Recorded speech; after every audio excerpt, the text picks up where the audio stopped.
반갑습니다. 네, 오늘 손님분들이 많이 오셨어요. 반갑고 환영합니다. 다른 곳에서 있다가 왔지만 하나님을 향한 마음은 한 마음으로 찬양하면 좋겠습니다. 함께 찬양하겠습니다.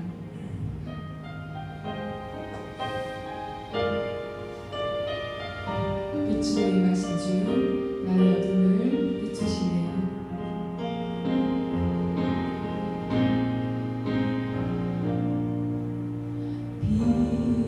빛으로 임하신 주 나의 어둠을 비추시네. 내 안에 연약한 모든 씻어주시고 나를 귀히 여기사 안으시네.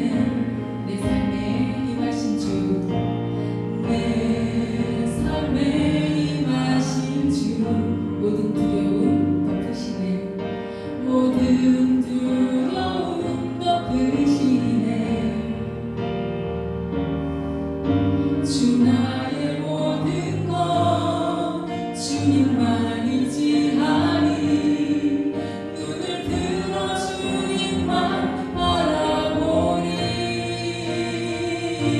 주님을 예배하는 것 주님을 기뻐하는 것 나의 맘과 뜻나네. 주님 더 알기 원하네. 주님을 사랑하는 것 주님을 갈망하는 것 나의 유일한 소망이라.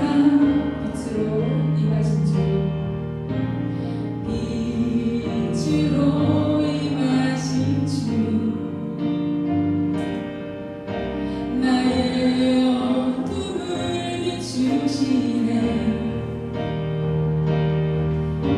내 안에 연약한 모두 씻어주시고 나를 귀히 여기사 안으시네.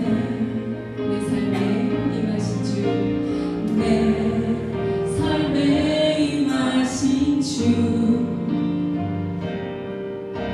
모든 두려움 덮으시네.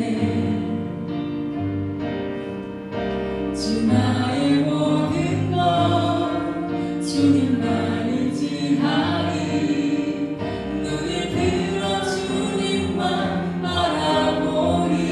주님을 예배하는 것 주님을 예배하는 것 주님을 기뻐하는 것 나의 맘과 뜻나네. 주님 더 알기 원하네.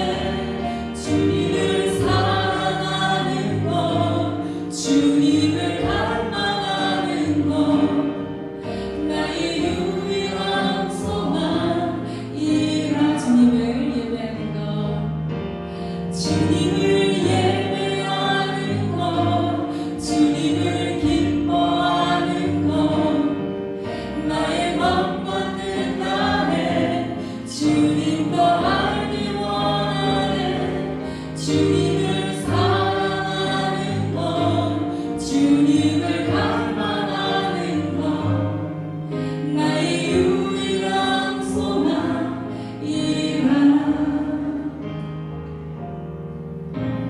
나를 부르신 주가 이루어 주시네. 잠시 넘어지더라도 붙잡아 주시네. 나의 걸어가는 길 늘 동행하시네. 혼자만 생각했던 삶 늘 함께 하셨네. 나를 부르신 주가 나를 부르신 주가 이루어 주시네. 잠시 넘어지더라도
여호와께서 사람의 걸음을 정하시고 그의 길을 기뻐하시나니 그는 넘어지나 아주 엎드러지지 아니함을 여호와께서 그의 손으로 붙드시미로다. 네.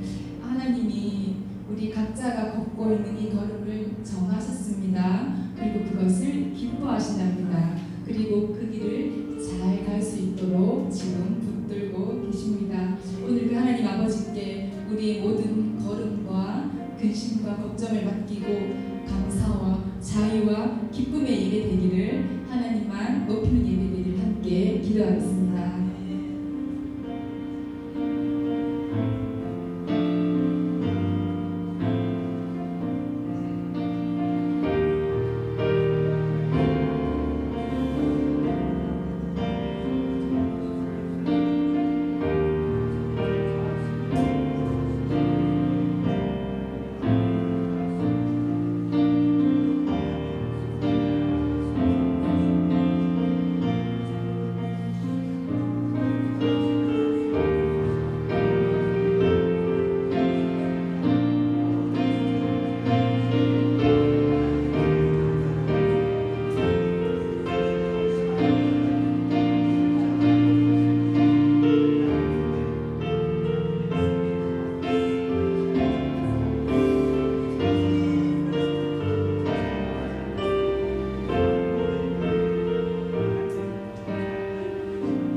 나의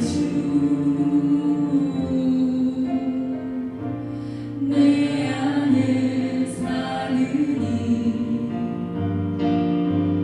예수 그리스도니 나의 죽음도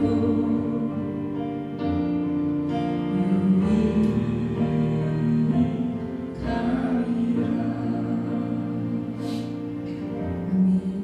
함께 묵상함으로 기도하시겠습니다.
하나님이 세상을 이처럼 사랑하사 독생자를 주셨으니 이는 그를 믿는 자마다 멸망하지 않고 영생을 얻게 하려 하심이라.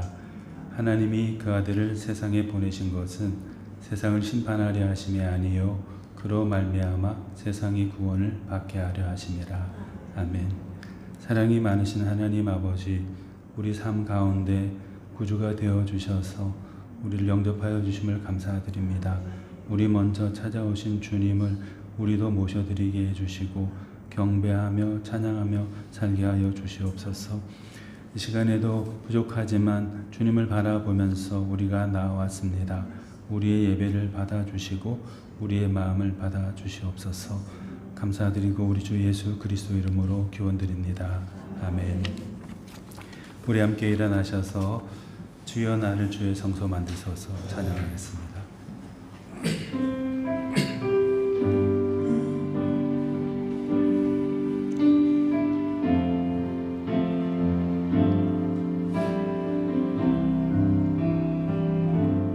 주여 나를 주의 성소 만드소서. 순결과 거룩 진실하게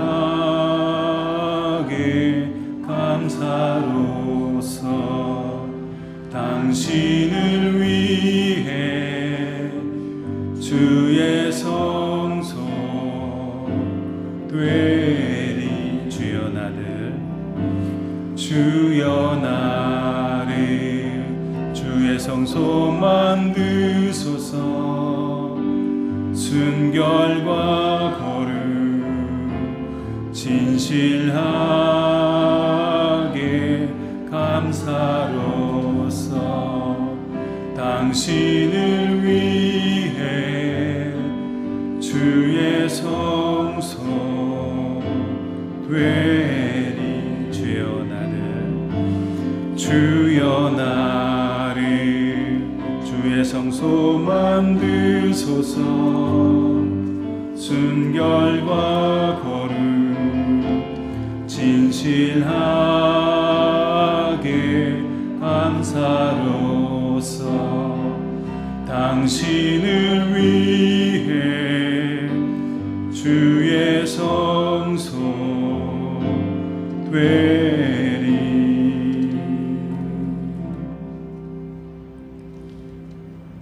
오늘은 교동문 37번 말씀을 함께 교독하겠습니다.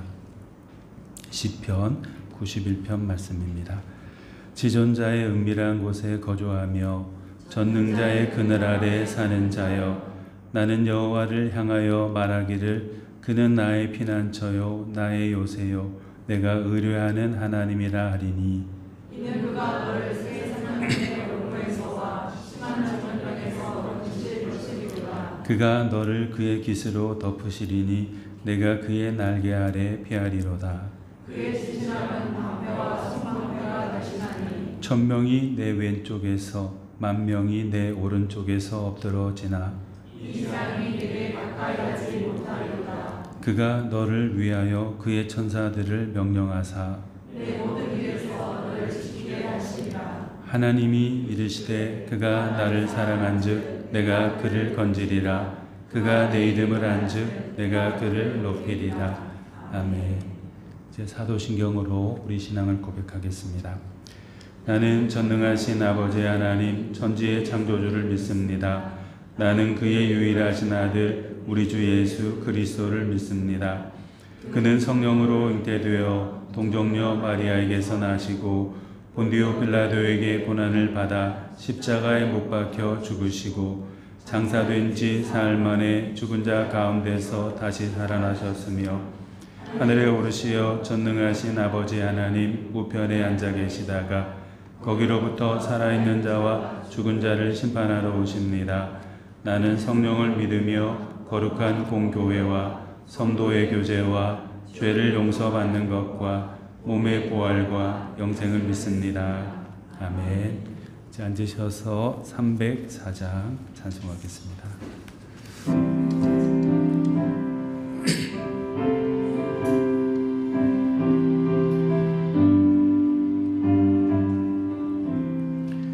그 크신 하나님의 사랑 말로 다 형용 못하네. 저 높고 높은 별을 넘어 이 낮고 낮은 땅 위에 죄범한 영혼 구하려 그 아들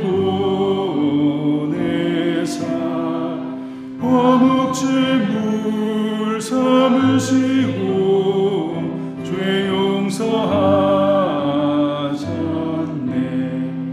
하나님 크신 사랑은 증량 다 못하네. 영원히 변치 않는 사랑 성도여 찬양. 괴로운 시절 지나가고 땅 위에 영화 쇠할 때 주 믿지 않던 영혼들은 큰 소리 외쳐 울어도 주 믿는 성도들에게 큰 사랑 우리의 죄 사했으니 그네 잊을까. 하나님 크신 사랑은 증량 다 못하네. 영원히 변치 않는 사랑 성도여 찬양. 하늘을 두루마리 삼고 바다를 먹물 삼아도 한없는 하나님의 사랑 다 기록할 수 없겠네. 하나님의 크신 사랑 그 어찌 닿았을까. 저 하늘 높이 쌓아도 채우지 못하리. 하나님 크신 사랑은 증량다 못하네. 영원히 변치 않는 사랑 성도여 찬양하세.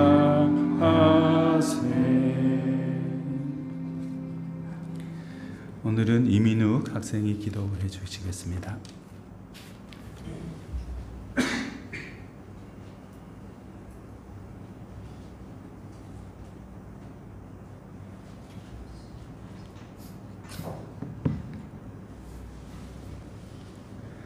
하나님 아버지, 우리의 바쁜 일상 속에서 살다가 오늘도 이렇게 하나님께 예배를 드릴 수 있게 이 자리에 나오게 해주셔서 정말 감사합니다. 오늘 예배 드리며 하나님 말씀을 잘 듣고 잘 이해할 수 있게 해주시고 오늘도 하나님과 더 가까워질 수 있는 예배를 드릴 수 있도록 해주세요. 민성이가 금요일에 싱가포르로 떠났습니다. 민성이가 새로운 곳에서도 잘 적응하고 지낼 수 있게 해주시고 거기서도 믿음을 잘 지키고 하나님을 잘 믿으며 살아갈 수 있도록 해주세요. 우리의 마음과 삶을 주님께 드립니다. 예수님의 이름으로 기도드립니다. 아멘.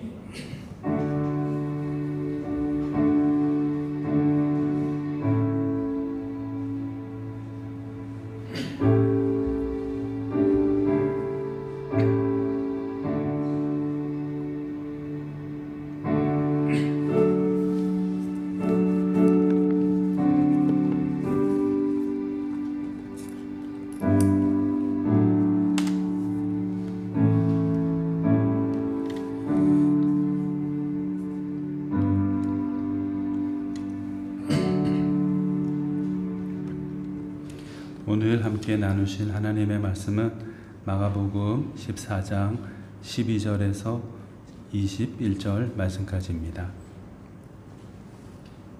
마가복음 14장 12절부터 21절 말씀까지입니다.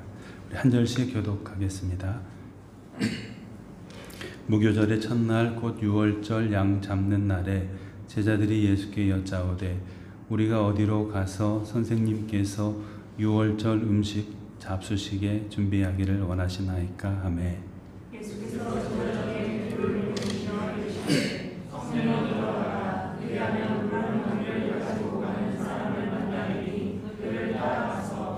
어디든지 그가 들어가는 집주인에게 이르되 선생님의 말씀이 내가 내 제자들과 함께 유월절 음식을 먹을 나의 객실이 어디 있느냐 하시더라 하라.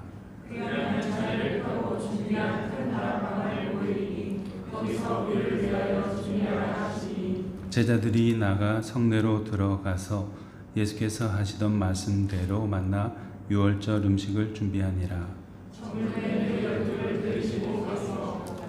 다 앉아 먹을 때에 예수께서 이르시되 내가 진실로 너희에게 이르노니 너희 중에 한 사람 곧 나와 함께 먹는 자가 나를 팔리라 하신대.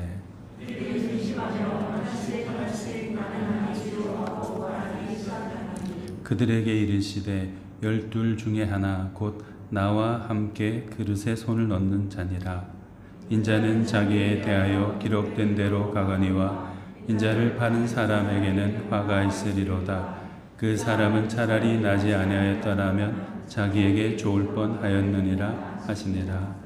아멘. 우리 성도님들 한 주간 편안하셨습니까? 오늘은 특별히 멀리서 여행 오셔서 가족이 우리 교회 함께 예배하러 오신 분도 계시고 또 인도네시아 메단에 사역하신 우리 선교사님 가정도 오셔가지고 같이 예배하게 되어가지고 너무 반갑습니다. 우리 박수로 한번 환영하겠습니다.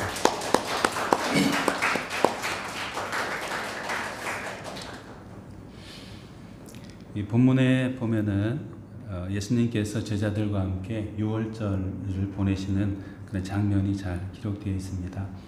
이 말씀 12절에서 21절까지를 가만히 읽어보면은 예수님은 어떤 분이신지 또 예수님을 따르고자 하는 우리는 어떤 사람이 되어야 할지 이런 것들을 다시 한번 생각해 볼 수 있을 것 같습니다. 예수님은 어떤 분이실까요? 예수님은 당신께서 가지고 있는 모든 것들을 다 활용하셔서 그분이 가지고 계신 능력과 영향력 이런 모든 것을 다 활용하셔서 우리를 위해서 기꺼이 다 사용해 주시고자 소진해 주시고자 하는 그런 분이시죠. 본문 12절에서 16절에 보면은 예수님께서 제자들과 유월절 잔치를 할 장소를 구하는 이야기가 기록이 되어 있습니다.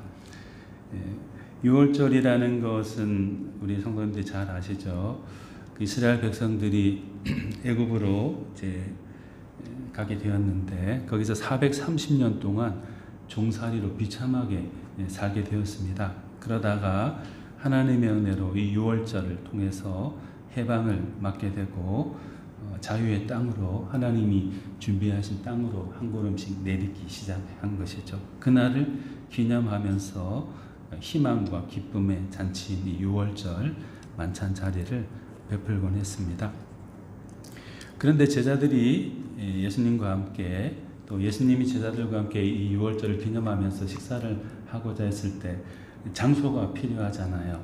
예수님이 아주 큰 집을 가지고 계신 것도 아니고 그렇다고 제자들이 또 마땅한 처소를 가지고 있는 것도 아니고 이제 또 돌아다니면서 전도를 하고 있는 상황이기 때문에 여의치가 않았습니다.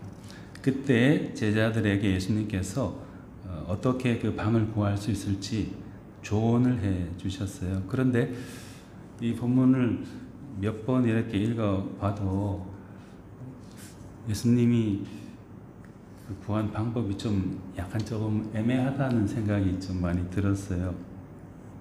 왜냐하면은 예수님이 그 집 주인을 평소부터 잘 아는 사람일 수도 있지만 그렇지 않을 수도 있잖아요. 그죠?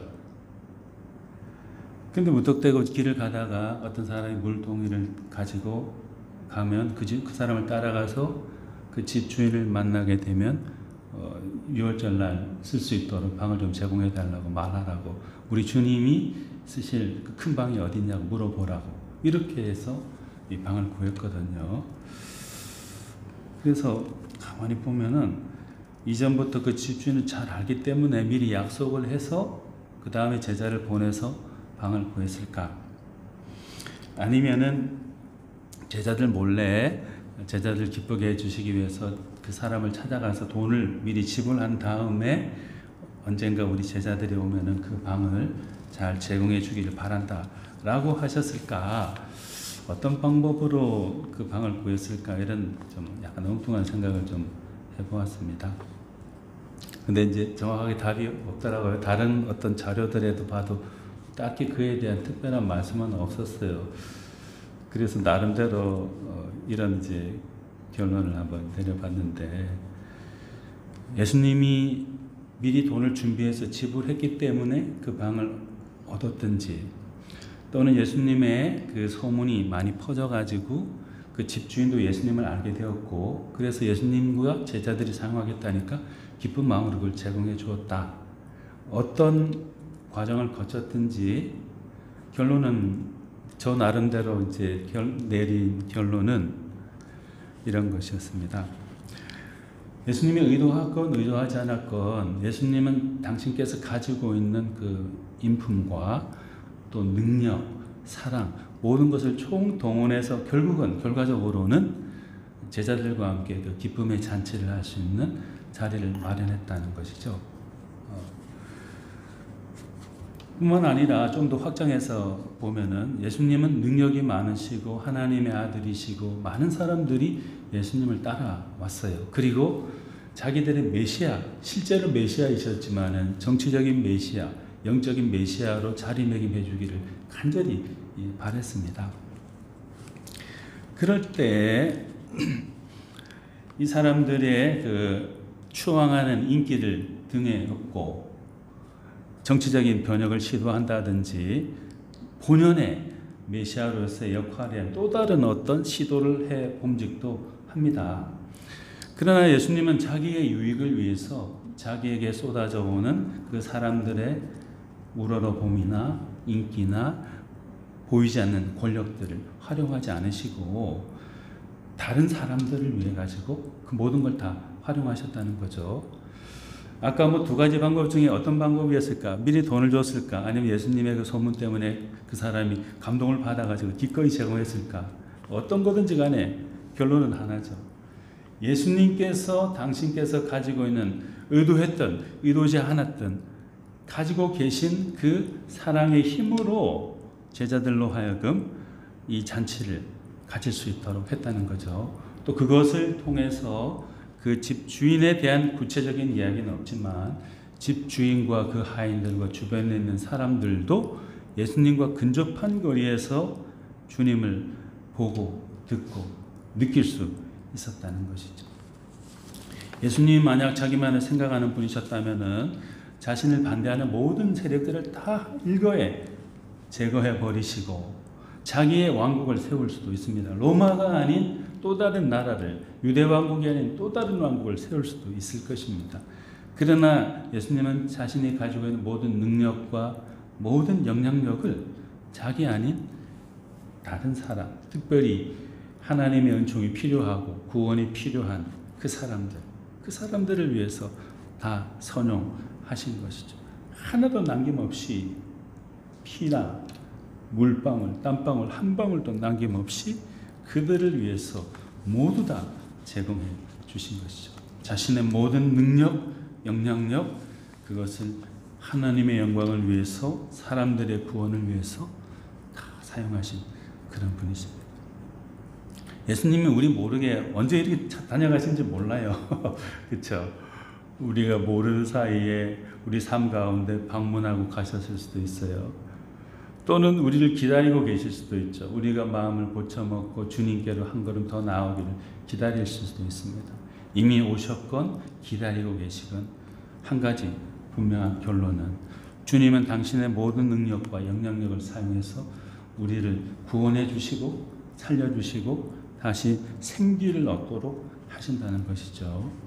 이런 주님이 당신의 모든 능력, 영향력을 사용해서 우리 일으켜 세우기 원하시는 주님이 우리 곁에 계시니까 얼마나 감사해요. 그걸 자꾸 느낄 수 있도록, 각성할 수 있도록 우리 기도해야 되겠어요. 하나님 아버지, 우리 주님이 우리 가까이 오실 때 그걸 느낄 수 있게 해주세요. 또 보고 듣게 해주시고 고백하고 신뢰할 수 있게 해주세요. 이런 기도를 우리가 해나가야 되겠습니다. 그러면 실제적으로 우리 가운데서 일어나고 있는 주님의 그 선한 영향력과 우리 주님의 능력을 우리로 깊이 체험하고 또 감사, 찬양 드릴 수 있을 것입니다. 두 번째도 우리 예수님이 우리에게 바라시는 것이 뭘까? 본문을 보면서 생각을 해보았는데 이건 뭐 예수님뿐만 아니라 누구에게나 다 그런 마음을 갖도록 하겠지만은 예수님은 예수님과 또 우리가 어떤 물리적인 거리 그걸 좁히는 걸 원하지 않으시고 물론 그것도 원하시겠지만 물리적인 그것 이상의 주님과 우리 사이의 마음의 거리, 영혼의 거리 그것을 좁히기를 원하신다고 생각하고 또 믿습니다. 어느 글을 보니까 목사님 두 분의 대화 이야기가 기록되어 있었는데요. 토레이 목사님이라는 분하고 노리스 목사님이라는 분이 만나서 대화를 하게 되었습니다.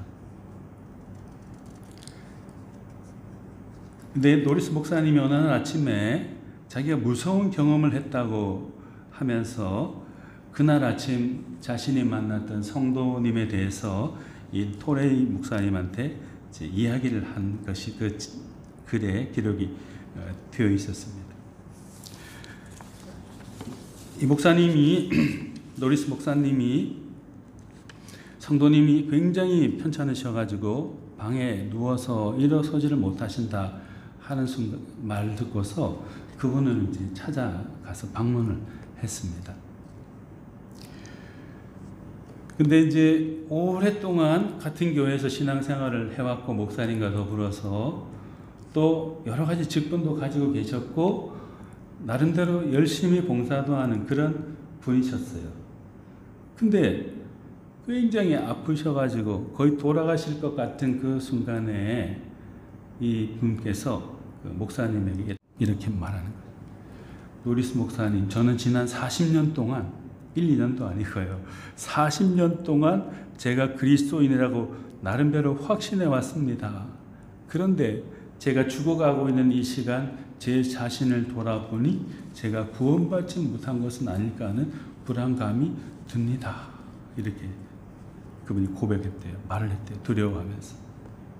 실제로 이분은 40년 동안 노리스 목사님 교회 다니면서 열심히 봉사했어요.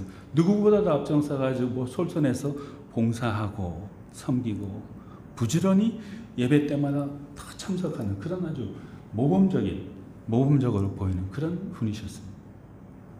그런데 죽음의 순간이 다가왔을 때 구원의 확신이 없는 거예요. 너무나도 열심히 살아오긴 했는데 교회와 가까이 살아오기도 하고 교회 행사에 지극히 익숙한 자신이었지만은 이제 하나님을 바라보고 예수님을 바라보니까 그날은 못 갈 것 같은 거예요. 못 갈 것 같은 거예요. 40년 동안의 교회 생활이 허무하게 느껴져 버린 것입니다. 그래서 불안과 두려움 속에 노리스 목사님께 하소연을 하는 이야기를 이분이 듣고 토레스 목사님한테 말을 전한 것이죠. 꼭 그렇게 비판할 수만은 없지만은 이 분은 지난 40년 동안 그리스도인이라는 명목상의 가면을 쓰고서 종교 활동에 열심을 품었던 사람일 뿐이었던 것이죠. 그분 때문에 많은 사람이 유익을 얻고 교회도 편안해지고 많은 그런 일들이 있었을 것입니다. 분명히 훌륭하신 분이었을 거예요. 그러나 물리적으로 교회에 가까웠고 종교생활에 밀접한 관계를 가지고 있었지만은 예수님과의 영적인 내적인 밀접함, 긴밀한 관계성은 탄탄히 하지 못했던 것입니다. 무리들 속에 섞여서 빛이 나는 한 교인이었을 뿐이지 하나님 보실 때, 예수님 보셨을 때 참 착하고 사랑스러운 믿음의 자녀는 못 되었던 것이죠. 예수님이 본문에 그 제자들과 함께 모이셨을 때 이런 말씀하셨어요. 17절, 18절 말씀인데요. 저물매 그 12를 데리시고 가서 다 앉아 먹을 때 예수께서 이르시되 내가 진실로 너희에게 이르노니 너희 중에 한 사람 곧 나와 함께 먹는 자가 나를 팔리라 하신지라. 저물어서 제자들과 함께 모여서 음식을 드시고 계시는데 12명의 제자들을 바라보시면서 말씀하셨다는 거죠. 너희 중에 한 사람 곧 나와 함께 먹는 자가 나를 팔리라. 우리가 잘 아는 가룟 유다에 대한 이 말이죠. 가룟 유다는 돈주머니를 맡은 사람이에요. 회계 역할을 한 사람이죠. 교회에서 회계 아무나 맡깁니까? 아무나 안 맡겨요. 교회에서뿐만 아니라 일반 사회도 마찬가지일 겁니다. 아주 정직하고 능력도 있지만 정직하고 신뢰할 수 있는 사람에게 회계 역할을 맡기죠. 이 가룟 유다도 나름대로는 충성한 사람이었어요. 예수님과의 만남에 아주 익숙해 있었던 사람입니다. 그러나 이 유다는 예수님을 인격적으로 깊이 만나지 못했던 거죠. 아까 예를 든 오래 교회 생활을 40년 동안 열심히 하셨던 분과 견주어 본다면은 이 가룟 유다 동안 예수님의 제자 노름에는 아주 익숙했을지 모르지만은 예수님을 자기의 구주로 어떤 상황에 있어도 따르고 섬겨야 될 구주로는 만나지 못했던 것입니다. 그래서 결국 물리적인 거리는 당시 유대지에게 그 어떤 사람보다 예수님과 가장 가까이 있었을 거 아니에요. 돈주머니 찬 사람이 너는 저기 끝에 가 있어라 이렇게 했을겠어요? 분명히 누구보다도 최측근 가운데 측근 중에 한 명이었을 겁니다. 12명 가운데서도 12분의 몇 차지하는 앞자리를 차지하는 그런 사람이었을 거예요. 그러나 그 자리에는 물리적인 거리에는 가깝고 익숙했을지 모르지만은 마음의 거리, 예수님과의 그 사랑의 관계의 그 거리는 너무나도 멀리 떨어 있었던 거죠. 예수님의 생각과 그 사람의 생각은 너무나 달랐던 것입니다. 그래서 이 토레이 목사님이 이 노리스 목사님의 그 안타까운 말씀을 듣고서 이런 말씀을 하셨어요. 중병을 앞두고 있는 그 성도님을 방문해 가지고, 조금 이제 너무 단호한 말씀이긴 한데, 성도님, 우리는 그리스도인의 탈이 아니라 그리스도인 그 자체이어야 합니다. 이렇게 말했다. 성도님, 우리는 그리스도인의 탈이 아니라 그리스도인 그 자체이어야 합니다. 그랬어요. 그리스도인의 탈을 쓰고서 광대 노름을 하는, 그것도 아주 유창하게, 아주 실력이 돋보이게끔 하는 사람들도 많을 것입니다. 물리적인 거리가 가까운 사이비 그리스도인, 예수님의 제자입니다. 그러나 별 볼 일 없어 보이지만은 그 마음으로 주님을 온전히 섬기고 주님을 닮아가기 원하는 그 사람, 내면의 거리가 아주 가까운 사람, 그리스도인 그 자체인 사람, 그 사람은 너무나 복된 사람이죠. 베드로가 예수님을 배반하고 아주 슬픈 가운데 있었을 거잖아요. 근데 예수님이 그 베드로를 찾아가가지고 뭐 꾸중하시면서 왜 나를 그렇게 배반했냐, 그것도 3번씩이나 나를 뭐 이렇게 모른다 하고 이렇게 말씀하지 않으셨어요.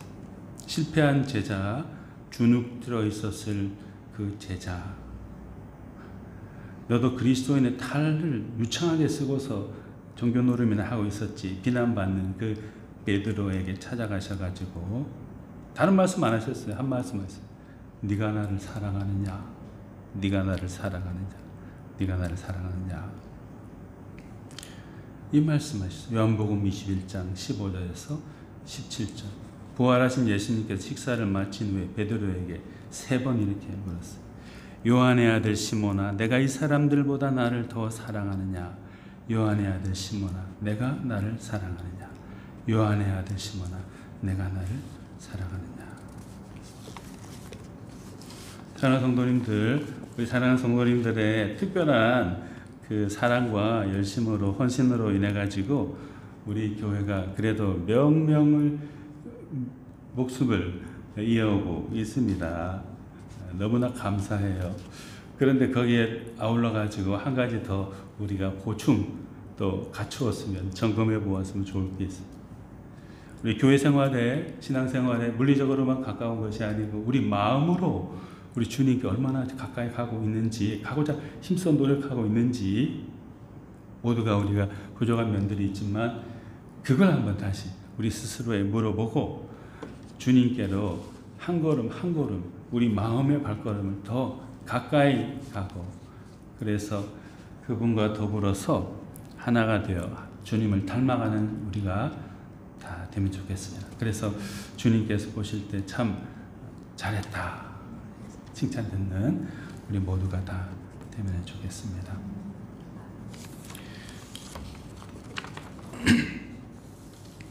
근데 예수님은 이렇게 허물이 많은 사람들, 대중들, 또 좀 더 좁혀서는 제자들을 만나시면서 그들 잘못을 그때그때마다 계속해서 책망하고 비난하고 이러지 않으셨어요. 많이 기다려주시고 또 기다려주시고, 그리고 결국에는 그들 스스로가 반성하고 돌이켜서 주님께로 나올 수 있도록 그 기회를 만들어 주셨던 그런 사랑의 주님이십니다.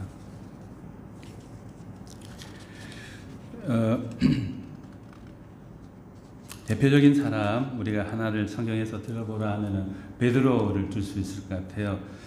베드로에 대해서 누가복음 22장 31절 이하에 이렇게 성경은 기록하고 있는데요. 시몬아 시몬아 보라, 사탄이 너희를 밀가부르듯 하려고 요구하였으나 그러나 내가 너를 위하여 내 믿음이 떨어지지 않기를 기도하였노니 너는 돌이킨 후에 내 형제를 붙게 하라. 그가 말하되 주여 내가 주와 함께 오게도 죽는 데에도 가기를 각오하였나이다. 이르시되 베드로야 내가 내게 말하노니 오늘 닭 울기 전에 내가 3번 나를 모른다고 부인하리라. 이렇게 말씀해 주셨습니다. 예수님이 베드로를 만나셔가지고 야 베드로 너 지금 속에 무슨 생각하는지 내가 다 알고 있어. 잠시 후에 무슨 일이 벌어질지 내가 다 알고 있다니까. 너가 나를 그렇게 배신하고 그러면 되겠냐? 이렇게 꾸중하시면서 베드로를 책망하지 않으셨어요. 사탄이 너를 밀가부르듯 하려고 요구했으나 나는 너를 위해서 내 믿음이 떨어지지 않기를 기도하였다. 돌이키게 되거든 너 형제들을 찾아가서 그들도 굳센 믿음으로 성장하고 성숙할 수 있도록 꼭 도와주는 그런 사람이 되어라. 이렇게 말했어요. 그 말 듣고도 베드로 눈치도 없이 주여 내가 주와 함께 오게도 죽는데도 가겠나이다. 이렇게 말했죠. 그러다가 닭이 3번 울고 베드로는 그 말이 자기 가슴에 자기 머리에 큰 짐으로 다가왔을 것입니다. 사랑하는 여러분, 만약에 하나님께서 또 예수님께서 죄인들은 무조건 단죄하고 그것도 즉시 즉결 처분해야 된다라고 하면은 죄송한 말씀이지만 여기 살아남을 사람, 여기 나올 사람 아무도 없어요. 지구상에 있는 아무도 존재하지 않아요. 황무지가 되어도 무인도가 되어도 벌써 수백 수천만 년 전에 그렇게 되었을 수도 있을 거예요. 기회를 주시기 때문에 우리가 그나마 잘나지도 못하면서 잘난 척하면서 막 살아가 있는 거예요. 사탄이 너를 밀가부르듯 하려 요구했으나 나는 너를 위해서 내 믿음이 떨어지지 않기를 기도했다. 나중에 돌이키게 되거든 연약해 있는 형제 자매를 찾아가서 그를 북돋워주는 그런 사람이 되도록 해라. 베드로가 얼마나 성질이 완악한 사람이었어요. 이제는 형제 자매들의 연약함을 품고 그를 위해서 중보하며 위로하는 사람이 되라고 예수님께서 베드로에게 미리부터 말씀해 주셨습니다. 주님은 우리가 잘못했을 때 단죄하지 않으시고 스스로 주님 앞에서 반성하고 돌이킬 수 있는 기회를 주십니다. 또 그런 기회를 활용할 수 있도록 우리를 위해서 항상 기도해 주시는 그런 사랑의 주님이십니다.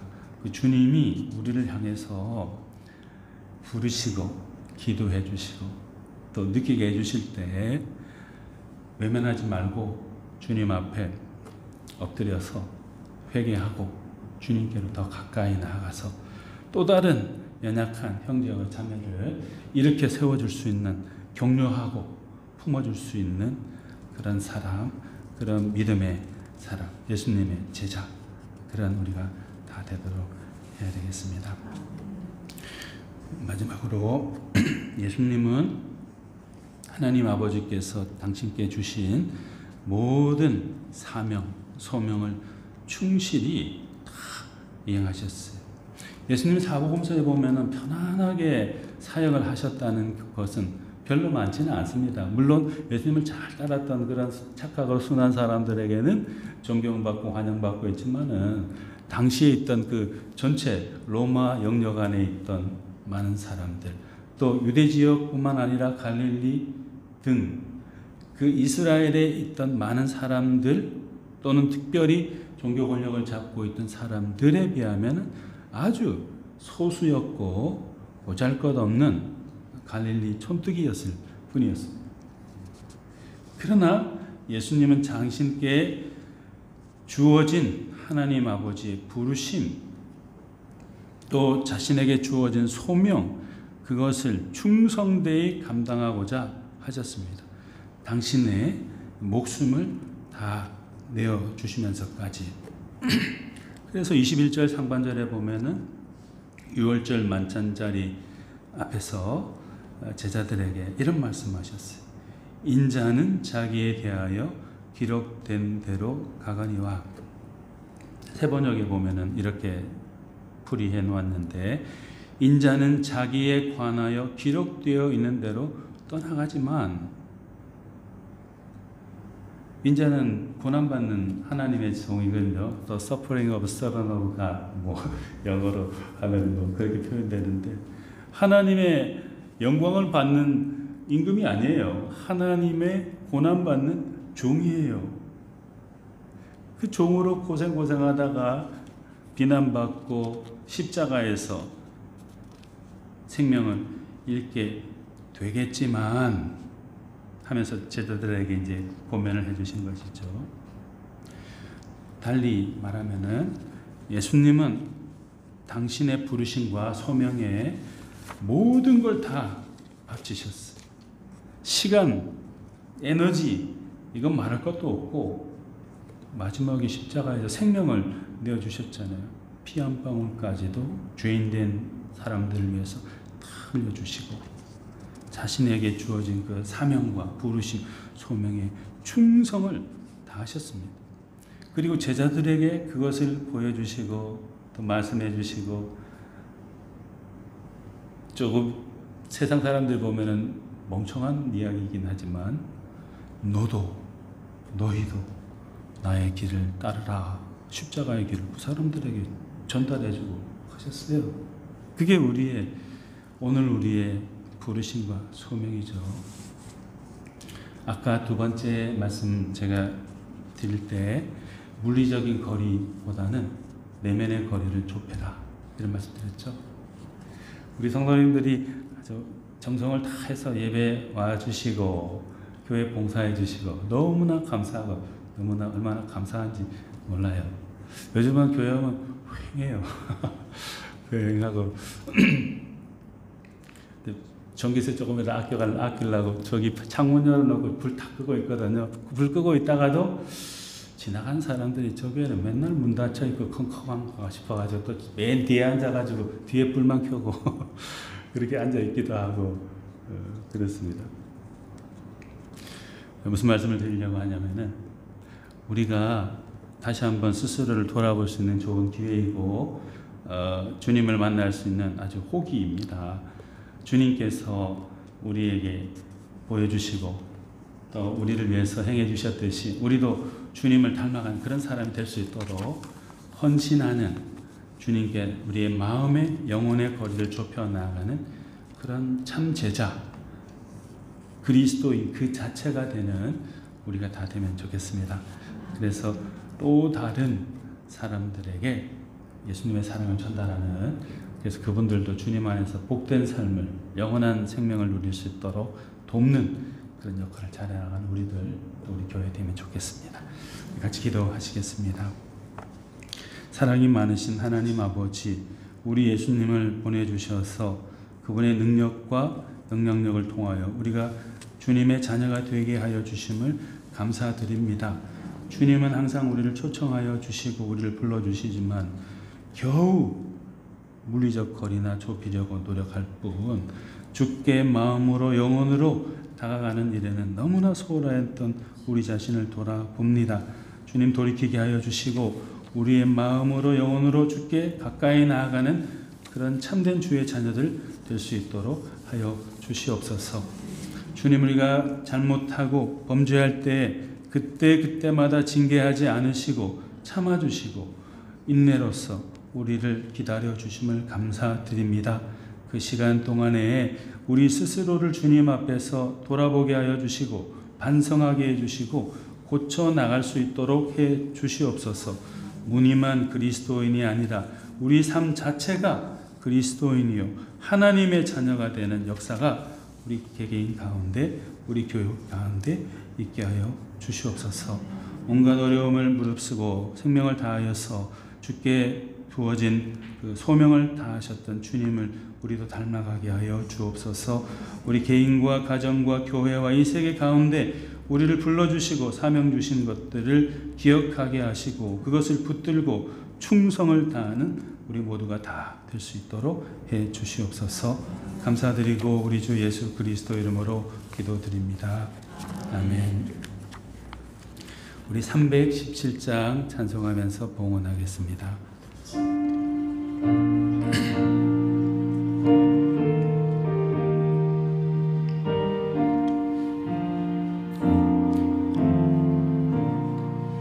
내 주 예수 주신 은혜 한없건만 내 주 앞에 이 적은 것 다 드리니 주 예수여 내 정성을 받으소서. 4절입니다. 위하여 십자가에 피 흘리신 주 예수의 은혜로서 인치시고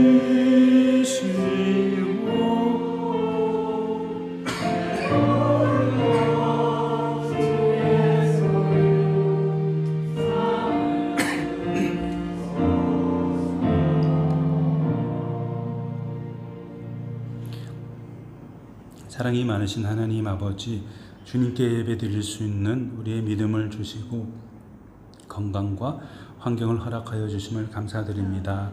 하나님께서 기뻐하시는 삶을 살아가는 우리 모두가 다 될 수 있도록 하여 주시옵소서. 주님, 우리는 너무나도 부족하옵니다. 주님의 사랑으로 우리를 옷 입혀 주시고 그 사랑 가운데서 거듭난 하나님의 자녀로 주님의 일꾼으로 살아갈 수 있도록 하여 주시옵소서.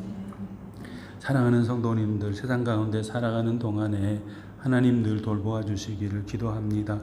몸과 마음과 영혼의 필요들을 아시는 주님께서 때를 따라서 부족함 없이 채워주시고 또 하나님의 베풀어 주신 그 은혜를 찬양하며 살아가는 우리 귀한 성도들 다 될 수 있도록 하여 주시옵소서. 우리 성도님들 가운데 중병으로 인해서 고통받는 분들, 병원 치료를 받고 있는 분들이 계십니다. 하나님께서 불쌍히 여겨주시고 그 죽음의 그림자 가운데에서 헤어날 수 있도록 생명의 빛을 비추어 주시옵소서. 무엇보다 그 마음에 우리 주님 알아갈 수 있는 믿음을 허락하여 주셔서 주님을 다시 만날 수 있도록 해주시고 주께 기도하면서 그 병상 생활을 극복하고 이겨낼 수 있도록 도와주시옵소서. 우리 모든 성도님들의 삶의 필요를 잘 아시는 하나님 아버지, 때를 따라서 돕는 은혜를 내려주시고 필요한 것들이 적시에 잘 충족되어질 수 있도록 하여 주시옵소서. 사랑하는 부모님과 또 배우자와 우리 손자녀들이 있습니다. 어느 곳에 있든지 주님께서 눈동자와 같이 지켜주시고 죄가 범람하는 이 세상 가운데서 믿음의 자녀로 순결하게 살아갈 수 있도록 지켜주시고 그 모든 삶의 영역 가운데 주님의 영광을 드러내는 성공적인 삶을, 바람직한 삶을 살아갈 수 있도록 도와주시옵소서. 하나님 아버지, 우리 교회가 또 심히도 연약합니다. 주님을 다시 만나는 우리가 될 수 있도록 해주시고 주님의 영광을 위해서 기도하며 주님께서 허락하신 몸된 교회를 가꾸어 갈 수 있도록 해 주옵소서. 우리의 모습이 어떻든지 온전히 주님만을 바라보게 하시고 주님께 기쁨이 된 우리 개인과 교회로 만들어갈 수 있도록 날마다 힘쓸 수 있도록 해 주옵소서. 애쓰고 힘쓰는 헌신하시는 우리 사랑하는 권사님과 집사님들, 성도님들이 계십니다. 지치지 않도록 해주시고 하나님이 주시는 기쁨으로 날마다 찬송하며 살아가는 귀한 분들 다 되게 하여 주옵소서. 하나님 아버지, 온 세계의 자연재해뿐만 아니라 사람들의 탐욕으로 인해서 전쟁이 다툼이 끊이지 않고 있습니다. 불쌍히 여겨주시고 우리가 하나님 앞에 겸손한 자들이 되게 하여 주시옵소서. 높아질 대로 높아지고 무력으로 다른 사람을 헤아려는 모든 사람들의 그 계획을 다 물리쳐 주시고 온 세상 가운데 평화와 사랑이 물들 수 있도록 하여 주시옵소서. 감사드리고 우리 주 예수 그리스도 이름으로 봉헌 기도 드립니다. 아멘.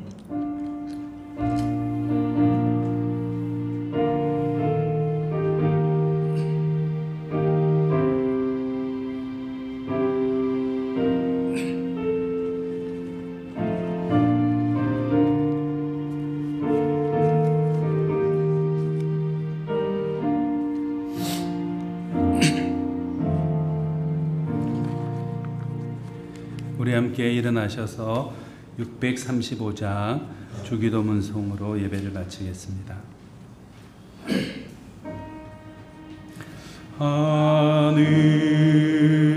하늘에 계신 아버지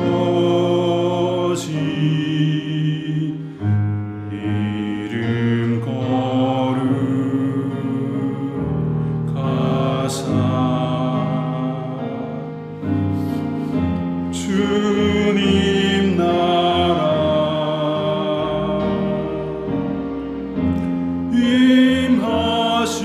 임하시고 뜻이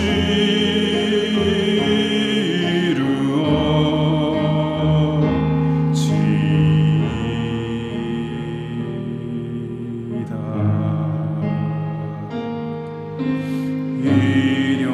일용할 양식 주시고 우리들의 큰 죄 다 용서하옵시고 또 시험에 들게 마시고 악에서 구원하소서. 대개 주의 나라 주의 권세 주의 영광 영원히